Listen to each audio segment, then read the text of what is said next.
Bro, nasi lemak semalam bila kau nak bayar? Kata nak bayar hari ni.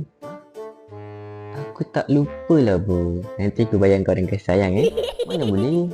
Kasih sayang masuk dalam bank. Tapi kan boleh masuk dalam hati kau.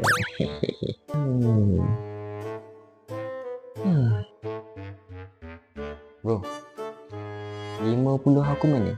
Dah 2 minggu tak aku tunggu. Bro, sabar. Duit aku tengah loading ni. Kau tak percaya aku buka bank nah. Tapi loading tu. Loading? Apa ni? Kau punya wallet lagi lag daripada wifi kat rumah aku tu. Bro, charger aku yang kau pinjam bulan lepas mana? Charger? Alah, charger tu rupanya. Alah, charger tu dah jadi family aku dah. Apa maksud kau? Makan dengan aku, tidur dengan aku, semuanya sekali dengan aku. Bro, tu charger aku nak pakai buat charge phone aku. Sebab charger tu lah telefon aku sentiasa penuh. Dalam tu bagi aku je lah. Kau boleh baru. Boleh? Boleh? Mamma mia.